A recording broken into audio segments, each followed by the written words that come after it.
Bonjour à tous, ravi de vous retrouver aujourd'hui pour cette nouvelle présentation. Voilà, tout d'abord, j'espère que tout le monde va bien là en ces temps un petit peu compliqués. Du coup, il y a pas mal de monde aujourd'hui. Je pense que c'est aussi l'effet, c'est aussi l'effet confinement. Euh, donc voilà, pour ceux qui me connaissent pas encore, du coup, je suis Lionel Lecointe. Je suis au service technique chez PL System Electronics France depuis 10, 11 ans maintenant, un peu plus de 11 ans. Euh, Bonjour à tous, bonjour Didier, merci. Alors juste petite précision là pour répondre à Didier qui nous pose des questions. On va pas représenter toute la gamme aujourd'hui, je vais vous expliquer après, parce que ça prendrait un petit peu de temps. Mais on vous rappellera à ce moment-là, après. Je demanderai au commercial de vous rappeler pour vous présenter bien toute la gamme, les produits, etc. Comment ça va se passer aujourd'hui? Donc normalement, vous devez avoir sur votre écran, vous allez voir l'écran de mon PC, donc je vais pouvoir vous présenter, expliquer un petit peu donc là, avec le PowerPoint très rapidement et après on va surtout passer sur le logiciel. Vous devez avoir un deuxième onglet avec la caméra, donc vous devez pouvoir normalement redimensionner, mettre la caméra plus ou moins grand par rapport à l'écran du PC en fonction de ce que vous voulez voir. Donc pour l'instant c'est ma tête, c'est pas vraiment pour ça que vous êtes là aujourd'hui. Après on va surtout afficher, on va voir ce qui se passe de l'autre côté, plus voilà pour voir la maquette avec le cerveau, c'est plus ça qui est intéressant. Et donc normalement, vous avez donc les deux parties là, donc l'écran du PC et la caméra. Donc sur la caméra, on voit l'écran de l'automate, mais on le voit pas tellement très bien sur la caméra, mais pas de panique, on aura la recopie sur le PC quand il y aura besoin d'y accéder. Et vous avez aussi un onglet, logiquement, là, dans les outils sur la droite de votre écran, je pense, dans lequel vous pouvez, voilà, interagir, poser vos questions, et ainsi de suite. Donc n'hésitez pas tout au long de la présentation à poser vos questions, à voilà, nous dire s'il y a des choses, des interrogations, etc. C'est vrai que les fois d'avant, je répondais aux questions seulement à la fin. Là, on va voir un petit peu comment ça se passe. Si je peux y répondre au fur et à mesure sans que ça interrompe trop la présentation, à ce moment-là, j'essayerai d'y répondre. Et sinon, on verra ça à la fin. On fera un tour à la fin de la présentation.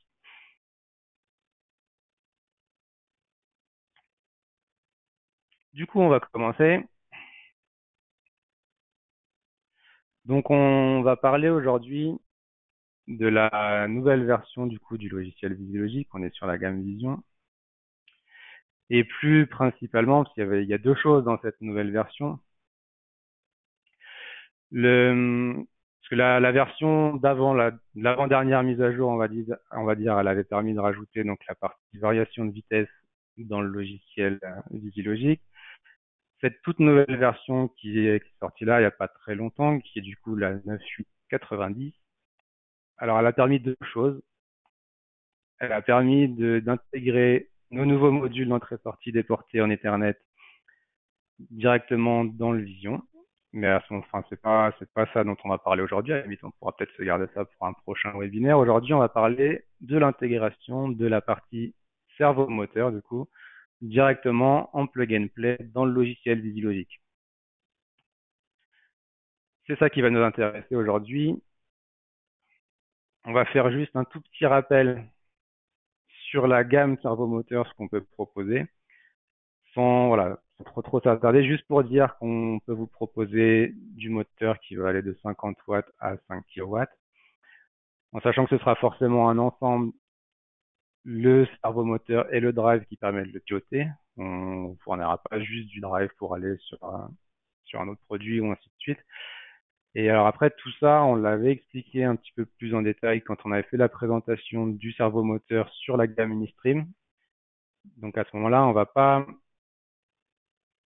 s'attarder trop longtemps là-dessus aujourd'hui. Aujourd'hui, c'est vraiment plus savoir comment ça s'intègre dans le logiciel, où est-ce qu'il faut aller chercher pour construire un petit programme autour du motion. Et par contre, voilà, si vous voulez plus d'infos là-dessus, n'hésitez pas à revoir la présentation qu'on avait fait sur Unistream ou à aller sur notre site internet. Il y a un nouveau catalogue maintenant, le catalogue interactif. Je pourrais vous montrer à la fin de la présentation. Avec directement, vous retrouverez toutes les infos. Voilà, si vous avez besoin de détails sur les puissances, ainsi de suite, vraiment tous les détails sur les servomoteurs, vous retrouverez ça là-dedans. Aujourd'hui, ce qui va nous intéresser, c'est de construire une petite application, voir comment ça s'intègre dans le programme. Et pour ça, j'ai imaginé un petit exemple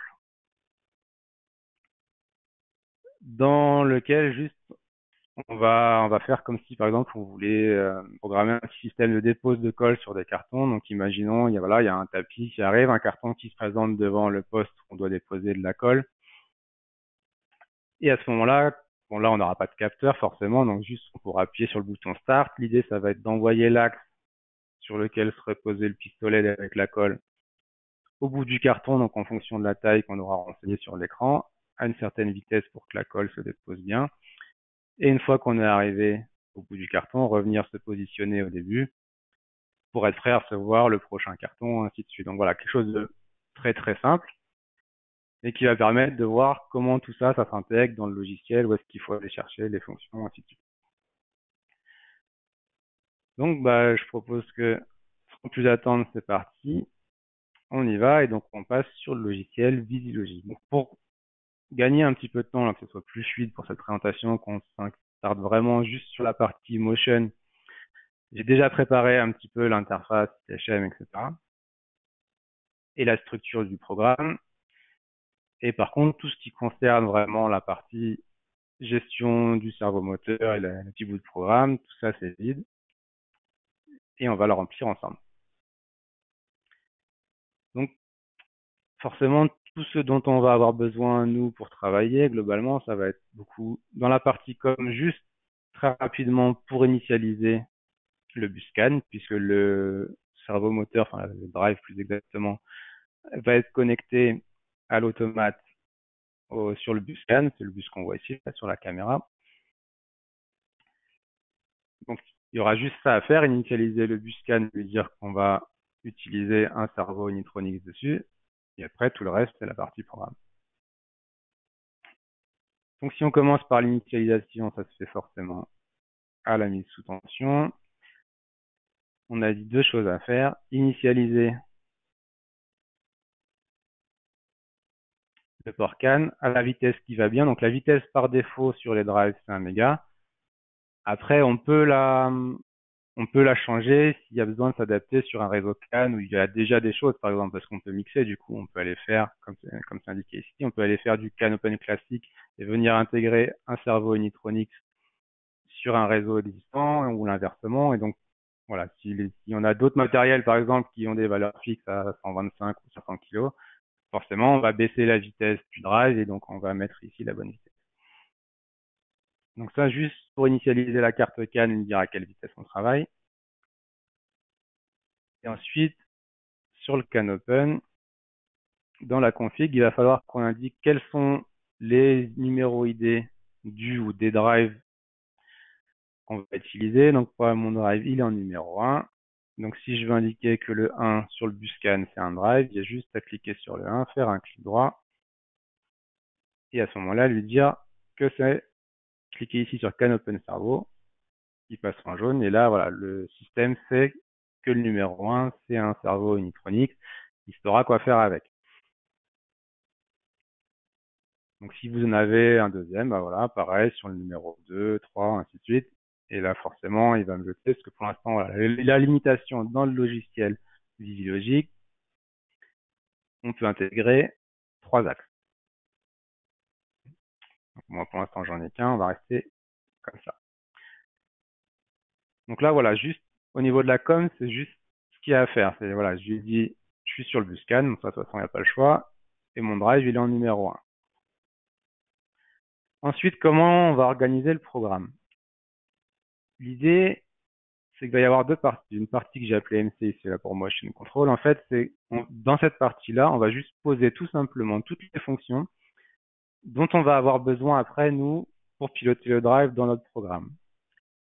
Et ensuite, on aura notre programme à nous, mais qui sera un programme, on va dire, classique, d'automatisme classique, qui viendra piloter les différents paramètres des fonctions Motion pour faire déplacer l'axe, et ainsi de suite. Donc, toutes les fonctions Motion pour piloter le cerveau moteur, elles sont ici dans fonction sp cerveau. On va faire un petit tour rapidement pour savoir à quoi elles servent. Ça, c'est la plus importante. C'est le MSP Power, c'est celle qui va permettre de mettre sous tension le drive et c'est là-dedans aussi qu'on va lui indiquer les paramètres, les ratios de combien je me déplace de millimètres par tour et ainsi de suite. Donc c'est celle-là, de toute façon, si j'y ai pas celle-là, il se passe rien. Globalement, celle-là, elle est obligatoire. Ensuite, on va avoir par exemple le jog qui va permettre de faire du déplacement manuel dans un sens ou dans l'autre. Euh, le home pour faire la prise d'origine, toutes les fonctions vraiment de régulation, donc soit en position, en vitesse ou en couple, acquittement de défaut, le stop ou halt, donc il y en a un, c'est un stop avec la rampe de décélération si on veut s'arrêter proprement, et l'autre qui est un stop plus arrêt d'urgence ou pour s'arrêter net, et ainsi de suite. Et après, donc, lecture, écriture, ça, si j'ai besoin d'aller mettre à jour des paramètres du drive directement depuis l'automate. Donc nous, pour ce qu'on a à faire aujourd'hui, forcément, on va avoir besoin du power pour mettre sous tension le moteur, du jog juste pour qu'on ait la possibilité de le déplacer en manu. Et après, on va travailler en position. Forcément, si on travaille en position, on a besoin de faire une prise d'origine avant pour lui indiquer où est sa position initiale. Donc allons-y. Donc, comme je vous le disais, dans ce bout de programme-là, on va juste voilà, prendre directement les fonctions qui nous intéressent. Elles vont être appelées tout le temps et ça va juste nous permettre de créer toutes les variables qu'on va pouvoir utiliser après on va dire dans la partie purement automatisme pour faire déplacer le moteur. Alors celui-là, il est impressionnant comme ça, mais il faut pas s'inquiéter, il n'y a pas tellement de choses en fait à renseigner. Il y a juste le nom qu'on veut donner à l'axe, par exemple ici. L'appeler axe X par exemple. Dans le cas où vous auriez une machine XY, on ferait la même chose après sur le deuxième avec axe Y. Il est en numéro 1, de toute façon, il me propose que les numéros que j'ai définis avant dans la configuration. Et après, le type de moteur qui est branché dessus, avec la référence. Donc moi, c'est celui-là, c'est un 400 watts codeur absolu. Et ce qui est le plus important du plus important ici pour que ça puisse bien se passer, c'est le ratio de dire que quand mon moteur fait un tour, par exemple, bon là, j'ai pas de réducteur. Du coup, forcément, on va dire que le réducteur fait un tour aussi. Et mon axe, moi, se déplace de 10 millimètres. Ensuite, tout ce qu'il nous demande ici, c'est de la mémoire. En gros, c'est des variables qu'on va allouer pour l'automate pour qu'il soit capable de gérer en tâche de fond tout ce qu'il a à gérer pour piloter le drive correctement. Alors, soit je m'amuse à cliquer un par un, à les mettre là où je veux dans mon application. Sinon, il y a quand même un bouton qui est sympa, qui est ici, autofill, et qui permet de remplir automatiquement. Il va aller chercher, lui, de toute façon, il sait quelles sont les variables utilisées ou pas. Il va aller chercher toutes les variables, les prochaines qui sont de dispo, et il va les réserver, voilà, pour le système, pour la gestion de l'axe. Donc après, au niveau des paramètres, si vous avez besoin, voilà, par exemple, la vitesse max, si vous voulez la brider quand même, vous pouvez y revenir ici et la modifier. Mais sinon, déjà, lui, il a renseigné, il a attribué toutes les variables dont il a besoin pour gérer la communication avec le servomoteur. Il n'y a plus qu'à faire OK. Et voilà, on se retrouve avec une fonction ici où finalement il y a juste un paramètre d'entrée qui va être un bit que nous on va pouvoir mettre à 1 ou à 0 dans le programme pour mettre sous tension l'axe ou pas. Et en sortie, on va avoir des infos, savoir effectivement si on est bien connecté au niveau du CAN, quelle est la position actuelle, la vitesse, le couple, si on est en alarme, ainsi de suite. Donc voilà, finalement, il fait peur quand il s'ouvre celui-là, mais c'est juste parce qu'on a besoin de réserver de la mémoire pour le système. Sinon, après, il y a juste l'activation du moteur et les quelques valeurs importantes dont on va avoir besoin. Si on veut, par exemple, commencer à juste tester un petit bout de mode manu, voir si ça bouge bien, donc forcément, on va avoir besoin de le mettre sous tension, et à ce moment-là, on peut aussi préparer la fonction jog. Donc, même principe, je prends la fonction jog, je la mets en permanence appelée dans le programme.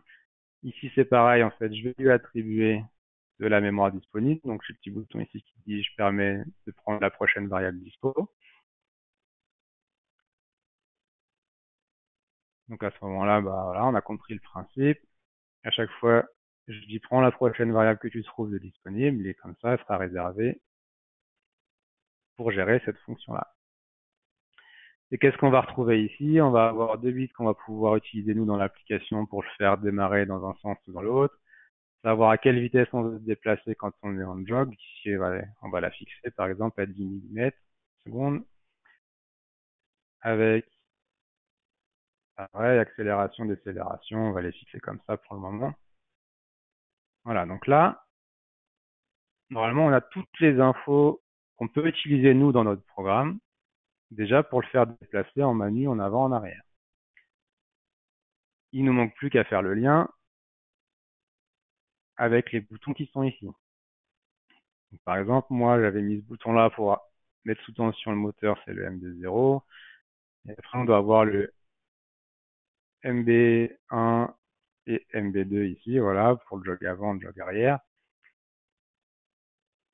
Le ML0, ML1 pour afficher la position actuelle, la vitesse actuelle. Ça, concrètement, dans le programme, comment ça se passe? Il y a juste à dire, par exemple, pour activer le moteur, quand j'appuie sur mon bouton, on a dit, il faut que j'aille enclencher ce paramètre-là, donc le XB0. Donc, tout simplement, j'ai juste à faire ça. Et là, une fois que mon bouton est enclenché à l'écran, l'axe se met sous tension. Si on veut récupérer la position actuelle, la vitesse actuelle, c'est des infos qu'on a déjà, qui sont prêtes, qui sont ici, qui vont sortir du bloc motion, et qu'on n'a plus qu'à copier dans ce qu'on avait déjà mis à l'écran. Alors après, dans la vraie vie, on pourrait mettre directement à l'écran ces variables-là. Moi, comme l'écran était déjà prêt, bon, on va s'adapter comme ça.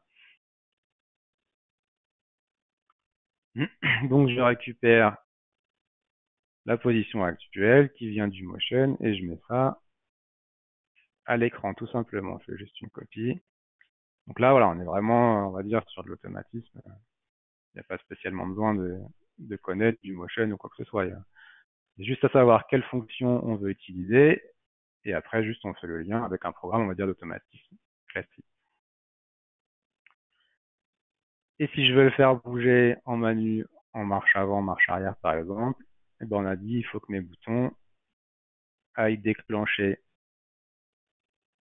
ces infos-là. Donc, tout simplement, si j'ai le bouton, j'active jog marche avant, la même chose dans l'autre sens. Donc là, par exemple, si on va déjà essayer ça, donc on a vu, on a juste dit, voilà, je vais pouvoir mettre sous tension l'axe forcément, et pouvoir faire du jog en marche avant, marche arrière. Et après, choisis-nous, quand on appuie sur le bouton, à quel moment on veut envoyer les commandes au moteur. Ce qui permet normalement déjà, si, voilà, si on n'a pas fait de bêtises dans le programme ici, de le faire bouger un petit peu, vérifier qu'on ne se soit pas trompé au niveau du ratio qu'on a mis par exemple pour le déplacement, vérifier que ça communique bien entre l'automate et le cerveau, ainsi de suite.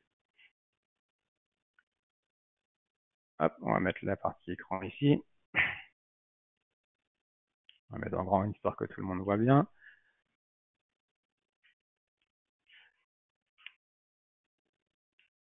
Donc là, par exemple, si je mets tout en sur mon axe, je peux le faire bouger.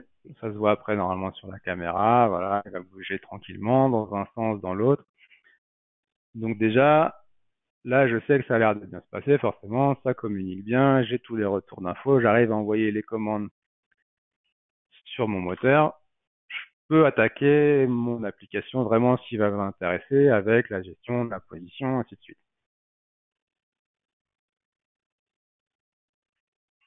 Donc, je peux retourner dans mon programme.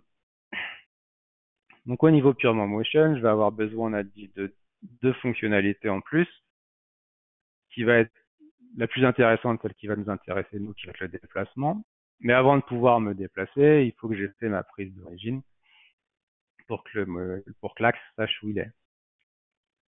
Donc, on a dit, on prend les fonctions dont on a besoin dans la bibliothèque cerveau, donc le home, par exemple.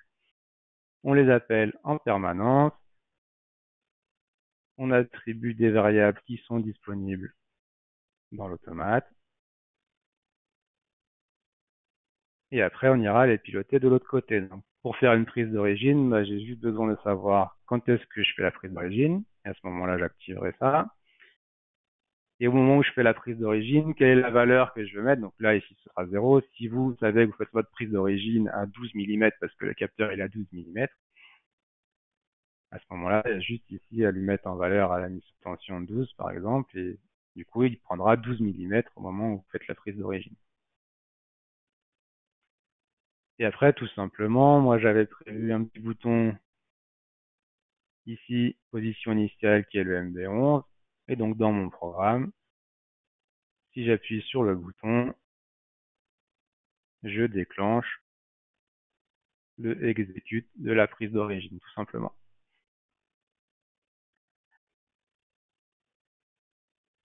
Alors, petite question en même temps de Kenny qui demande si les blocs function motion sont en français si on met le logiciel en français. Alors, pas pour l'instant, mais je pense que voilà, il faut juste qu'on ait le temps de le traduire et ça arrivera dans les prochaines mises à jour du logiciel. Pas de panique, ça vient. Une fois que j'ai fait ma prise d'origine, je peux commencer à me déplacer. C'est là que ça va devenir intéressant. Pour me déplacer, on a dit toujours pareil. Je prends dans un bibliothèque cerveau. Je vais avoir besoin de la fonction move. Je lui attribue des variables disponibles pour le traitement.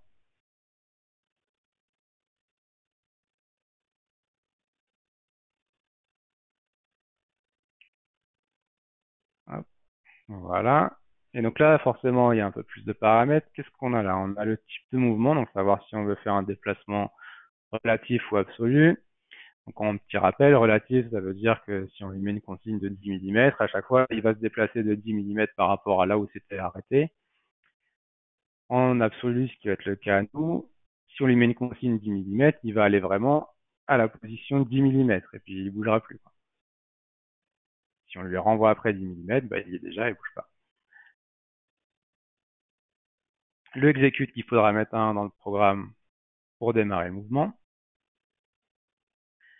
la position à laquelle on veut aller, la vitesse à laquelle on veut y aller, donc ça qu'il faudra gérer dans l'application, et pour l'instant, nous, les paramètres accélération, décélération, on va les mettre en dur ici.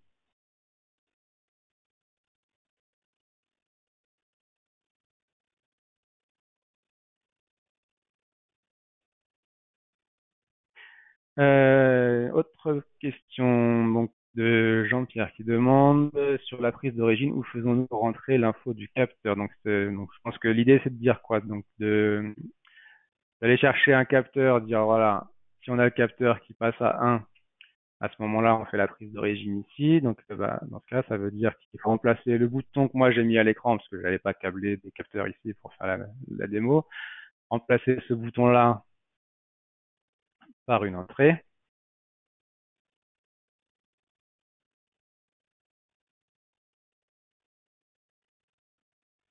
Et à ce moment-là, quand vous avez votre entrée qui s'active pour le capteur de prise d'origine, vous activez le exécute du prise d'origine et il se remet à zéro. Voilà, j'espère que c'était bien ça la question, que j'ai répondu correctement. Je vais remettre mon bouton pour l'instant parce que sinon on va avoir un petit souci.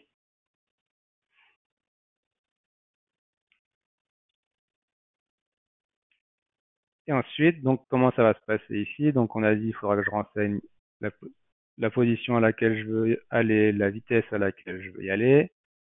Je mettrai le exécute 1, il va se déplacer. Et une fois qu'il aura terminé, une fois qu'il sera arrivé à la position qu'on lui a demandé, j'ai le done ici qui va passer à 1 pour m'indiquer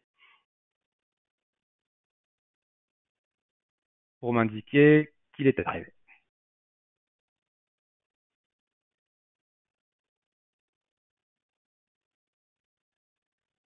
Comment je gère ça dans mon programme?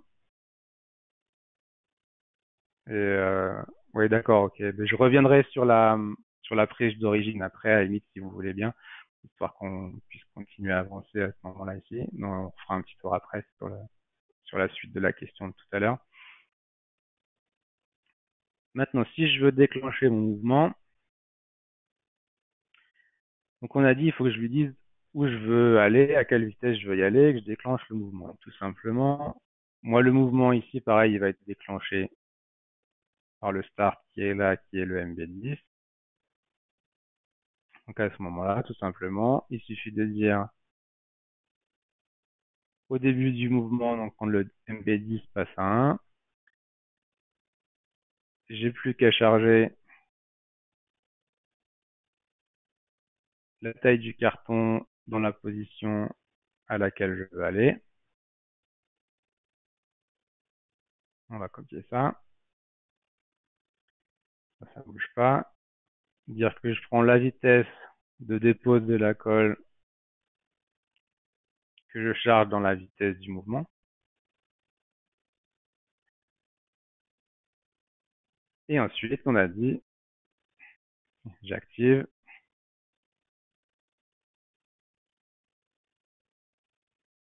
Celui-là, c'est celui-là.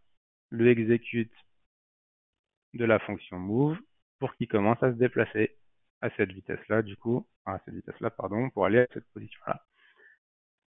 Ensuite, il faudra que j'arrive à voir que je suis arrivé. Ça fait bizarre comme phrase, ça. Ça se passe avec le done qui est ici. Donc, c'est lui qui passe à 1 une fois que je suis arrivé à la bonne position. Donc, tout simplement, si je suis arrivé à la position à laquelle je suis arrivé correspond à la taille du carton. Pardon, c'est pas celui-là, c'est celui-là. Je sais par exemple que la dépose est terminée, ce qui me permettra de lancer le mouvement d'après. Sinon, si je suis arrivé, que la position à laquelle je suis arrivé est égale à 0, c'est que je suis revenu à mon point de départ. Directement, je peux arrêter le mouvement. Alors, parenthèse pour la question de Fabien qui dit à quoi sert le dernier paramètre de la fonction move, le jerk. Alors le jerk ici, je me suis pas attardé dessus effectivement, mais parce que vous avez deux modes après, ça c'est réglé dans les tout premiers, là où il y a tous les paramètres ici. Vous pouvez choisir au niveau de la forme du mouvement, si c'est du trapézoïdal, au niveau de l'accélération, décélération, ou si c'est du S. Et si c'est du S, c'est là que vous avez le jerk qui intervient pour savoir si c'est un S plus ou moins prononcé du coup. Comme par défaut, il est en trapézoïdal, il n'y a pas, c'est pas de coef à mettre sur la courbe d'accélération, décélération, il se débrouille et du coup, forcément, s'il n'a pas de valeur, c'est pas très important ici.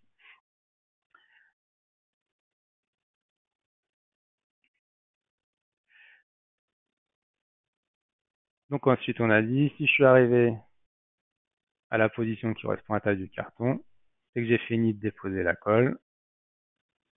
Ici, tout simplement, à ce moment-là, je lui dis que je veux retourner à 0 en chargeant 0 dans la position cible.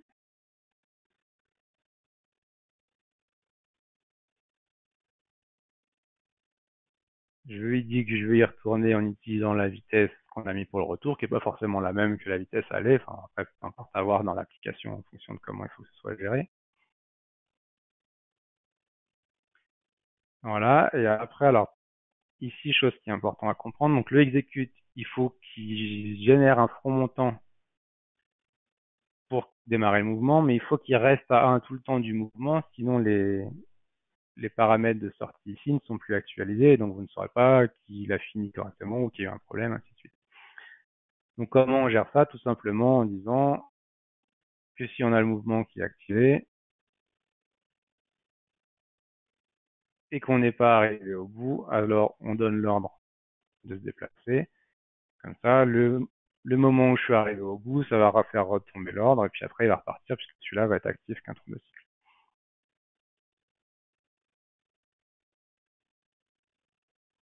Et là, logiquement, si je ne me suis pas trompé, le programme est terminé.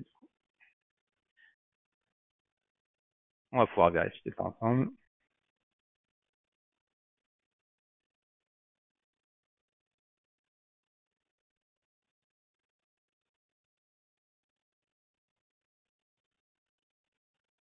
Juste le temps de renvoyer le programme.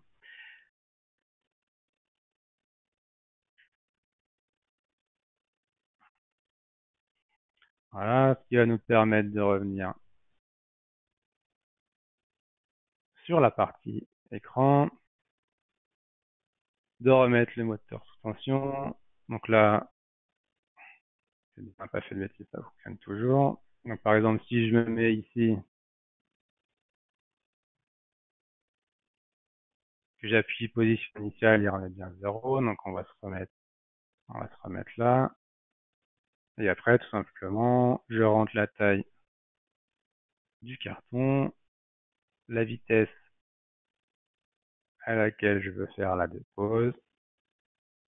Je fais le start pour simuler le capteur. Il y va gentiment et il revient un peu plus vite puisque la vitesse ici est plus élevée. Donc on voit qu'on n'a pas trop fait de bêtises et que ça fonctionne. Donc voilà un petit peu pour voilà, l'idée de l'automatisation pas à l'heure, enfin que j'aime tout à l'heure. Bref.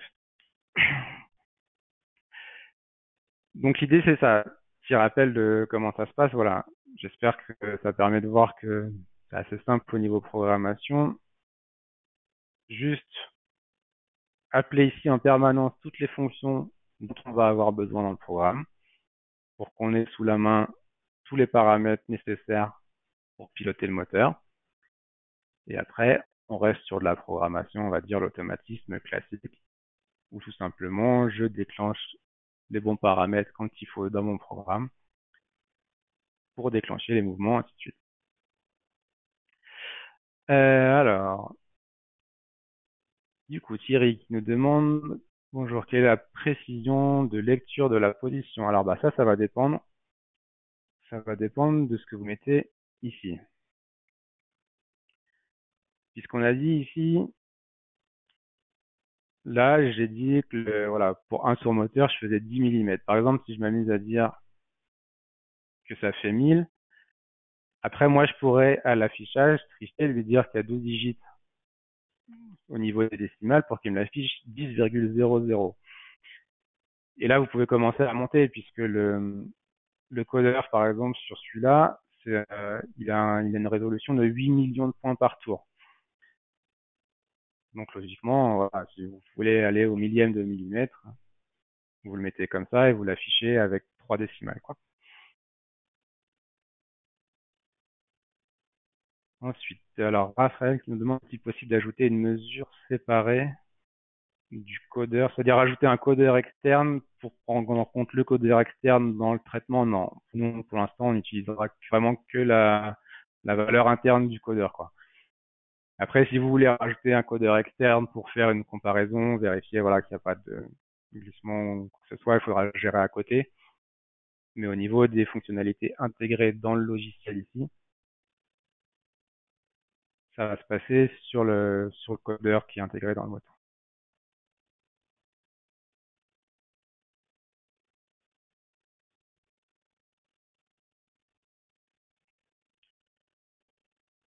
Donc, voilà un petit peu comment ça se passe. Je sais pas du coup s'il y a d'autres questions. On va attendre un petit peu, voir comment s'il y a d'autres questions qui arrivent.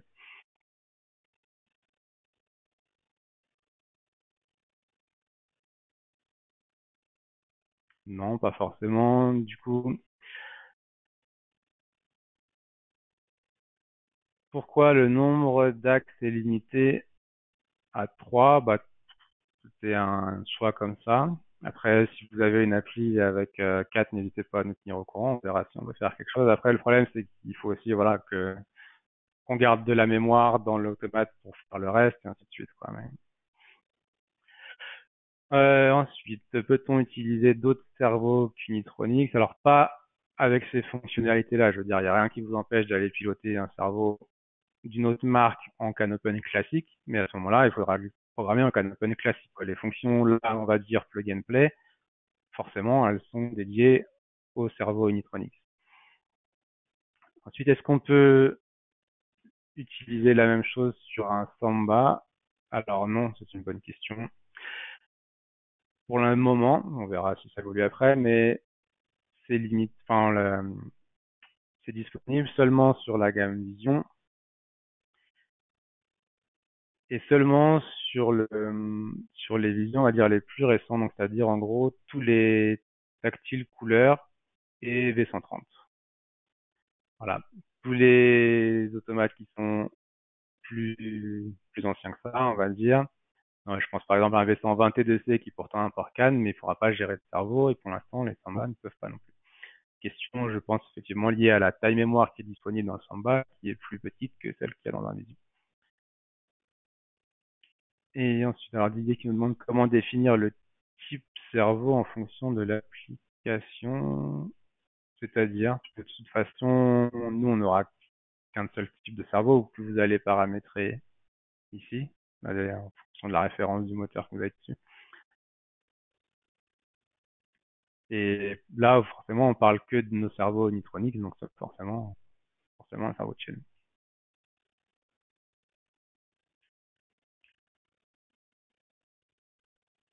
Et du coup, si il faut revenir sur la partie pour répondre à la question de tout à l'heure. Qu'est-ce qui avait posé la question? Que je refasse un petit tour, excusez-moi.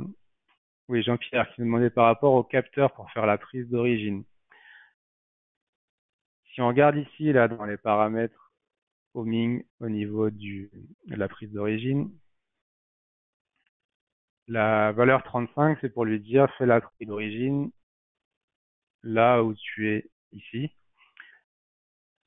Il va pas chercher un capteur. Si on va chercher d'autres valeurs avant, effectivement, à ce moment-là, on pourra démarrer une séquence où il va aller chercher son capteur, voir son capteur, puis revenir un petit peu en avant et chercher le zéro codeur et ainsi de suite en fonction des différentes méthodes qu'on a définies là. On pourra vous faire passer un document qui liste toutes les méthodes.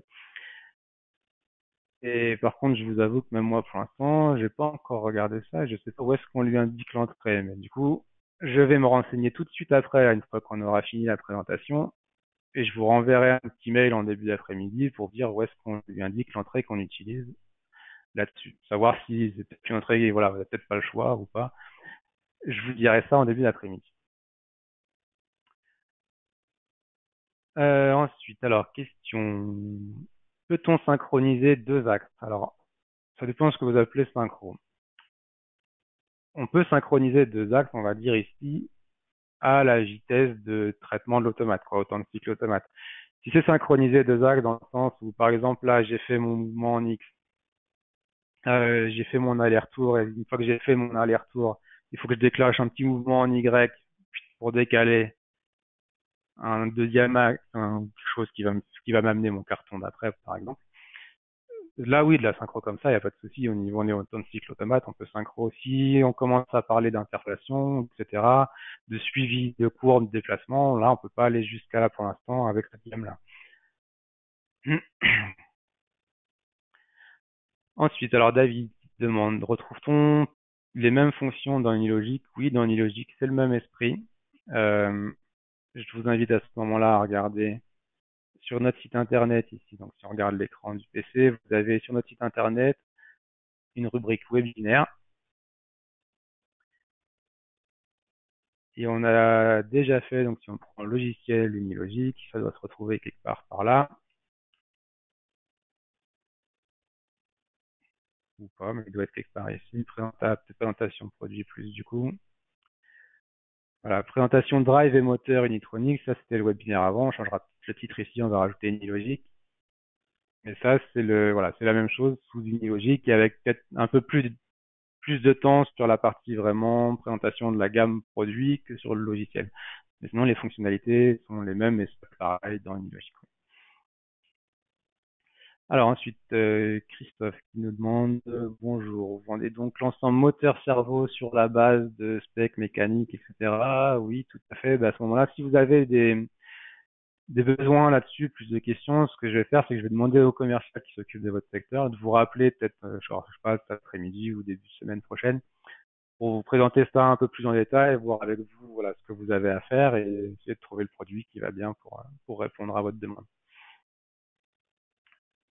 Et ensuite, est-il possible de télécharger le tuto? Oui, bien sûr, il n'y a pas de souci. Enfin, le télécharger, peut-être pas, mais je vous l'enverrai à ce moment-là, si, voilà, en début d'après-midi, là, ou avant d'aller manger, je pourrais vous envoyer. Normalement, j'ai votre mail, du coup, quand vous êtes inscrit, je pourrais vous envoyer le programme qu'on va faire là.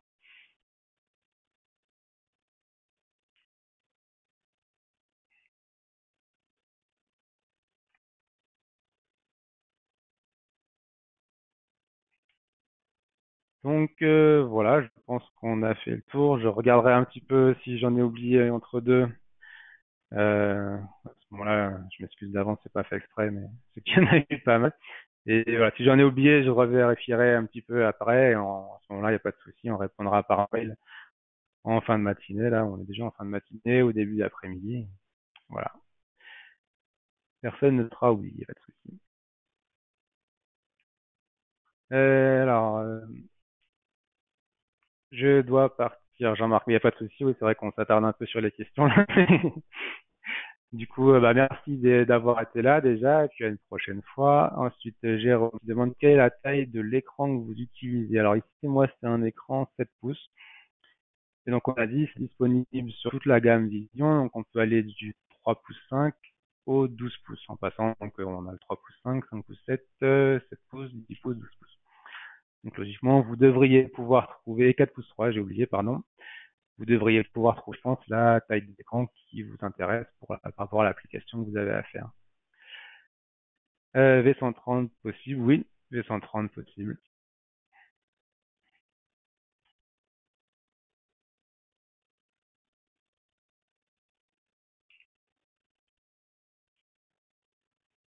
V120, V120, non.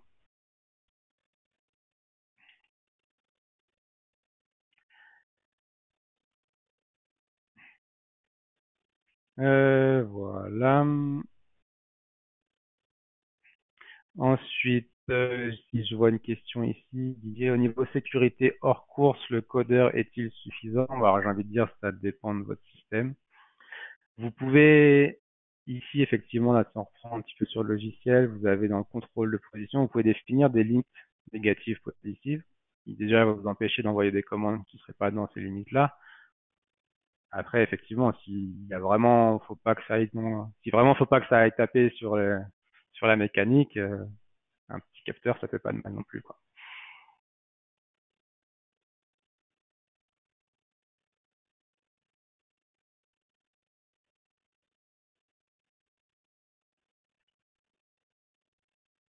En sachant au niveau des capteurs, là, quand on parle de fin de course, moi là, elles sont pas, c'est pas câblé ici, mais vous pouvez câbler sur le drive un module d'entrée-sortie et câbler vos fins de course dessus, hein.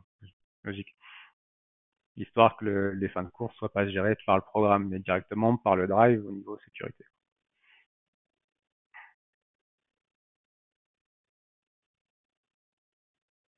Donc voilà, bah, je pense qu'on a fait un petit peu le tour. Donc bah merci à tous d'ailleurs voilà, pour cette interaction aujourd'hui, c'était pas mal, il y a pas mal de questions. N'hésitez pas à revenir vers nous, voilà, si par mail ou un petit coup de téléphone s'il y a des questions qui reviennent après. Merci à tous d'avoir été là aujourd'hui et à très bientôt pour une prochaine présentation. Donc bah voilà, prenez soin de vous en ce moment-là, en ces temps difficiles. Restez encore un petit peu chez vous, un petit peu, ça devrait plus durer trop longtemps, on espère. Et à très bientôt. Merci à tous, bon appétit et bon week-end.